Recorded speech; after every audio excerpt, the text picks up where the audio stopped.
महाराज जी, हिंदू धर्म ग्रंथों और मान्यताओं के अनुसार पाप मुक्ति के अनेक साधन बताए गए हैं, जैसे गंगा स्नान, पाप मोचनी एकादशी। समझना, क्या यहां समझना, पाप मुक्ति के उपाय बता गए, लेकिन पाप की प्रवृत्ति के नष्ट होने का उपाय क्या है? ऊपर से हमारे अस्त्रों द्वारा सब काट दिया गया, लेकिन उसकी जड़ बची हुई है, तो और नए किनके आ गए। पाप गंगा पापम, गंगा पाप का नाश करती, इसमें संशय नहीं। लेकिन पाप की प्रवृत्ति, गंगा नहा के आए फिर 100 पाप कर लिए, फिर गंगा नहा के आए फिर 100 पाप कर लिए, तो हाथी स्नान हुआ, हाथी स्नान किया, सूंड से धूल डाल लिया, तो स्नान का मतलब क्या हुआ? तो पाप वास्तविक तो नष्ट नहीं हुए। पाप नष्ट तब माना जाएगा जब पाप की प्रवृत्ति का नाश हो जाए, पाप की जड़ का नाश हो जाए, वो है प्रवृत्ति। बोले बड़ा पाप प्रवृत्ति वाला आदमी है, बहुत पापी आदमी है। तो पाप की प्रवृत्ति सबके अंदर रहती है, क्योंकि सुमति कुमति सबके उरनाई, नाथ पुराण निगम अस कहीं। तो जहां सुमति है वहां शुभ है, और जहां कुमति है वहां अशुभ है, पाप है। तो कुमति सुमति सबके उरनाई, कभी कुमति जोर कर गई तो पाप बन गया, कभी सुमति जोर कर गई तो पुण्य बन गया। तो तीर्थों के जो उपाय हैं वो पाप नष्ट करने के लिए हैं, लेकिन अध्यात्म जो है वो पाप प्रवृत्ति को नष्ट करता है। गंगा को भी निष्पाप करने की सामर्थ्य एक महात्मा रखता है। तीर्थी कुर्वन्ति तीर्थानि, तीर्थों में चरण रख दे तो तीर्थत्व आ जाए, गंगा को स्पर्श कर दे तो गंगा निष्पाप हो जाए। क्यों? क्योंकि उसने पाप की प्रवृत्ति का नाश कर दिया। अध्यात्म पाप प्रवृत्ति के नाश के लिए। आप क्या कहना चाहते हैं? महाराज जी कह रहे हैं कि मतलब क्या पाप मुक्ति इतनी सहज और सरल है? हाँ है, क्यों नहीं है।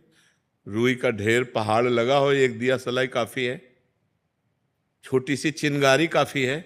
आप कहोगे पहाड़ है और चिंगारी, तो लगा के देखो, एक चिंगारी डाल दो, रुई का पहाड़ भस्म हो जाएगा। पाप रुई जैसा है। पाप है क्या? भ्रम। पाप है क्या? असत। पाप है क्या? स्वाप्निक। कोई सत्य सच्चिदानंद है क्या? भूल ही तो पाप है। एक सेकंड में अनंत पापों का नाश हो जाएगा। राम कहो, कृष्ण कहो, हरि कहो, राधा कहो, अंतिम श्वास आ जाए यही राधा राधा कहते हुए, अनंत जन्मों के पाप नष्ट होकर भगवत प्राप्ति हो जाएगी।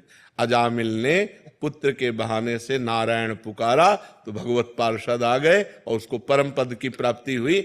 जीवन भर वैश्यागमन किया, जीवन भर पाप किया, और अंतिम समय पुत्र के बुलाने में, पुत्र का नाम नारायण था, बुलाया नारायण, बस इतने से काम हो गया। तो जड़ से पाप की प्रवृत्ति का नाश करने के लिए हमें नाम जप करना चाहिए, हमें शास्त्रों का सार समझना चाहिए। भगवद स्मृति, भगवद स्मृति का तार, राम राम राम, राधा राधा राधा राधा, कृष्ण कृष्ण कृष्ण। जो नाम प्रिय हो निरंतर उसको चलाओ, निष्पाप होकर इस लोक में परलोक में सब आनंद ही आनंद रहेगा। नाम जपत मंगल दिशि दशहु, दसों दिशाएं मंगलमयी होंगी। इस कलिकाल में और कोई साधन नहीं है, सच्ची मान लीजिए, एक ही साधन है, हरिर नामयु हरिर नामयु हरिर नामयु केवलम, कलौ नास्तेव नास्तेव नास्तेव गति अन्यथा। कलयुग में कोई और गति नहीं, और कोई गति नहीं, और कोई गति नहीं, केवल हरि का नाम है, भगवान का नाम है। जितना नाम जप करोगे उतना मंगल होगा, नाम जप नहीं करोगे तो मंगल नहीं होगा। अगर गंगा जी का सेवन करते हो और नाम जप नहीं करते हो तो पाप नहीं रोक सकते तुम। देख लो प्रवृत्ति कैसे नष्ट होगी।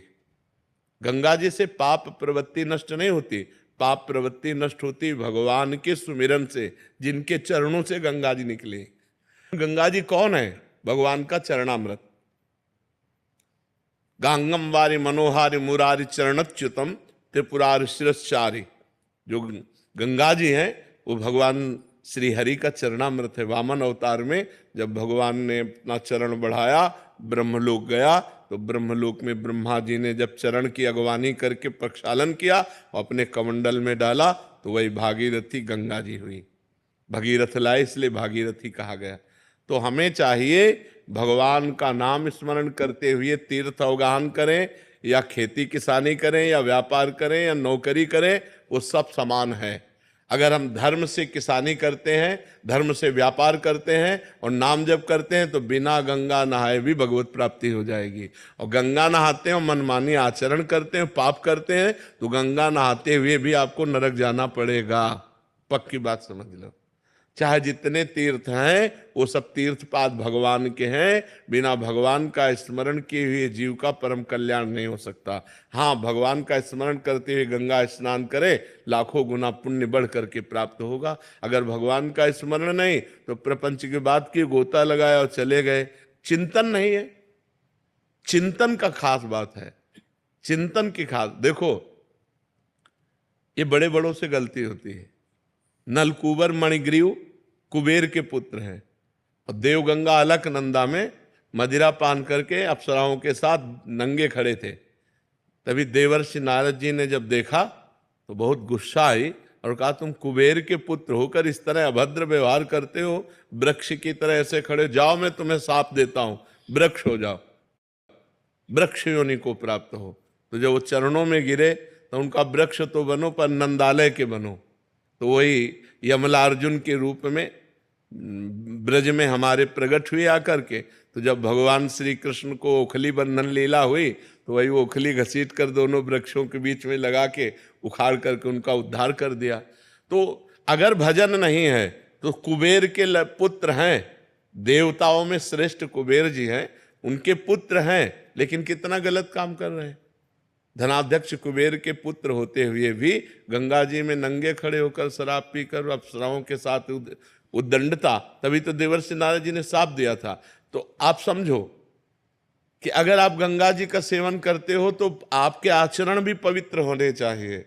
एक गंगा जी की महिमा सुनी कि गंगा स्नान करने से 100 यज्ञों का फल मिलता है, तो वैश्यागमन करने लगे। तो जब उनसे कोई बात करता तो कहते 100 यज्ञों का फल मिलता है, रोज गंगा नहाता हूं, 1-2 यज्ञ का चला जाएगा वैश्यागमन से, लेकिन हमारे पास बहुत पुण्य है।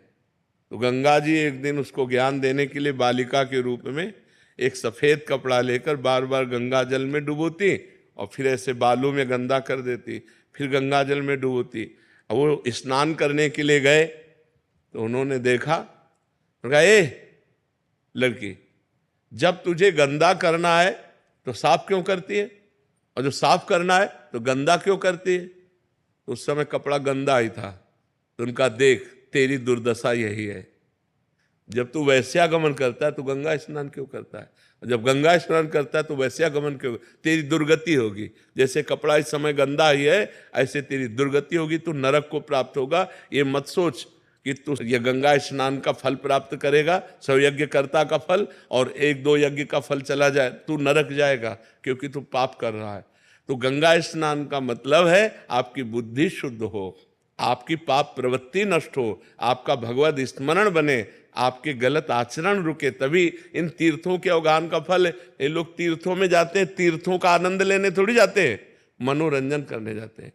तीर्थ कैसे जाया जाता है, उपवास करके रहा जाता है 1-2 दिन, बहुत नम्र दैन्य, नाम जप, पवित्र। अब यहाँ होटल बुक करवा के धामों में और बेविचार करते हैं, मदिरा पीते हैं, मनमानी आते, तो ये तीर्थ अवगाहन थोड़ी हुआ। ये तो घोर पाप हो गया जो घोर नरकों में ले जाने वाला है। आजकल हरिद्वार, काशी, वृंदावन लोग भाव से तो 2-4 आते होंगे, नहीं तो मनोरंजन करने आते हैं और गंगा किनारे बैठ करके अपनी मनमानी आचरण करते हैं, खान पान बेविचार नाना प्रकार। तो इससे क्या होगा, और पाप दृढ़ हो गया, घोर दुर्गति होगी। तो जब तक पाप की प्रवृत्ति का नाश ना हो तब तक तीर्थों के अवगाहन का कोई फल नहीं मिला।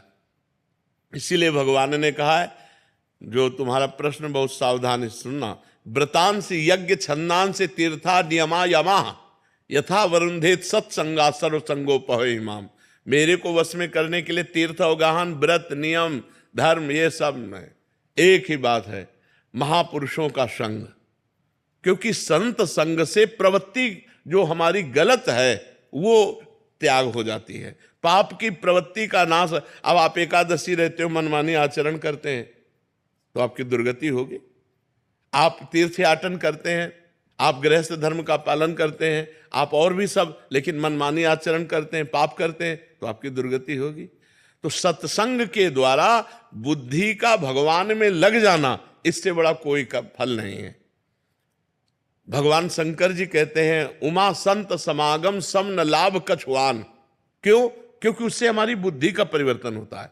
हजारों लोग ऐसे हैं जो आकर के बताते हैं कि मुझे 1 साल हो गया, 2 साल हो गया, सब गंदे आचरण छोड़ दिए और नाम जप करता हूं, आज आपके दर्शन हुए। तो वाणी सत्संग की सुधार पहले कर दिया और मिलाया बाद में आकर के। तो सब तीर्थों के अवगाहन का फल, सब धर्म के कर्म का फल एक ही है कि आपकी पाप प्रवृत्ति नष्ट हो जाए, आपसे पाप आचरण होना बंद हो जाए, तो बात ठीक रहे। नहीं तो क्या फायदा, सब कर रहे हैं और फिर वही पाप आचरण कर रहे हैं, तो उससे कोई लाभ नहीं मिला। तो हमारे जो सदग्रंथों का लक्ष्य है वो है भगवान का स्मरण, अखंड स्मृति, हरिशरणम हरिशरणम, राधा राधा राधा। अगर ये है तो सब फल मिल गया, नहीं तो सो सब धर्म कर्म जर जाऊ, सो सब धर्म कर्म जर जाऊ, जहां न राम पद पंकज भाऊ। जोग कुजोग ज्ञान अज्ञानु, जहां नहीं राम प्रेम प्रधानु। अगर भगवान के चरणों में प्रेम नहीं तो जोग कुजोग है, वो ज्ञान अज्ञान है, वो धर्म कर्म आग लग जाए जिसमें भगवान के नाम में न प्रेम हो, भगवान के चरणों में न प्रेम हो। महाराज जी इसमें एक प्रश्न है महाराज जी, क्या तीर्थ याटन या स्नान आदि या व्रत आदि नहीं करना चाहिए? ये करना चाहिए, पर पाप त्याग कर। हम आज जा रहे हैं, पापी पुरुष हैं, गंगा स्नान के निष्पाप हो जाएंगे, लेकिन हमें आगे पाप नहीं करना, ये नियम लेना चाहिए।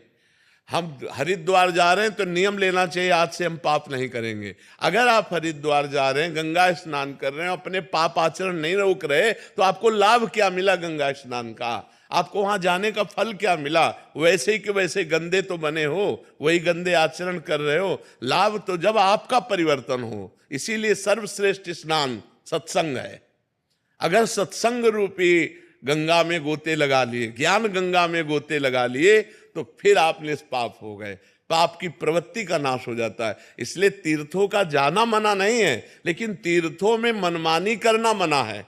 आप तीर्थों में आज जैसे जाते हो ऐसे नहीं, होटल बुक कर लिया, मनमानी आचरण करो, ऐसे नहीं तीर्थों में जाया जाता। नम्र दैन्य व्रत उपवास भजन साधना त्याग तपस्या दान पुण्य, ये सब करने के लिए तीर्थों में जाया जाता है और नियम लिया जाता है। तो बोले भाई देखो अब हम बद्री नारायण हो आए, अब हमसे झूठ तो नहीं बोला जाएगा।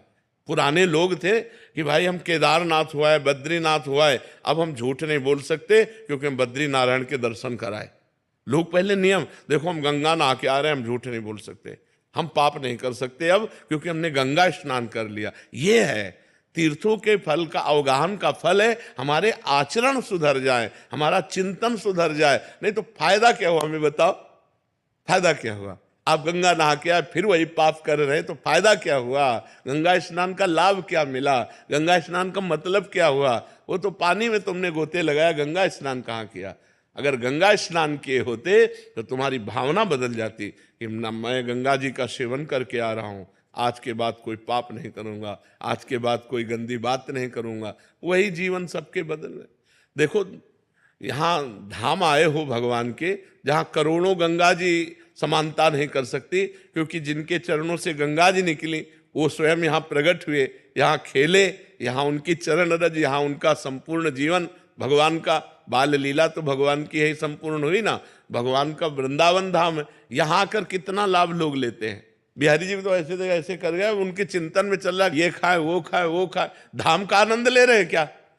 कि यमुना किनारे बैठ करके 1 घंटा नाम कीर्तन किया, बिहारी जी के लिए रो रहे हैं, बिहारी जी का नाम जप कर रहे हैं। एक दिन आकर उपवास किया, पूरे धाम की परिक्रमा की लोटे रज में, और खूब भगवान का नाम जप कर, ये सब लाभ है। ये कहाँ लाभ ले रहे हैं? और पहले यहाँ लोग आते थे तो कपड़े उतार करके ऊपर के और फिर लौटते थे रज में, क्योंकि हमारे शरीर में ब्रजरज लगे, हमारा जीवन पावन हो। यहाँ का क्या चरित्र है, ये भगवान का परम पावन धाम। तो कितने लाभ ले जाते हैं, नुकसान ज्यादा कर जाते हैं। अब मसाला खाए चल रहे हैं, परिक्रमा मार्ग में थूक दिया, अब कोई भजनानंदी महात्मा जा रहा है भजन करते, उसका पैर पड़ा, तुम्हारे सारे पुण्य नष्ट हो गए। आप चाट पकौड़ी खाए, दोना फेंक दिए, कोई भजनानंदी वैष्णव, और उसका जूठा तुम्हारा वो दोना उसके पैर में लगा, तुम्हारे पुण्य नष्ट हो गए। अब ये कौन जानता है? तो धाम आए तो बहुत पवित्रता, पर तीर्थों में जाए बहुत सौभाग्य, लेकिन वहां कैसे रहना चाहिए, ये वहां हमसे पाप न बन जाए।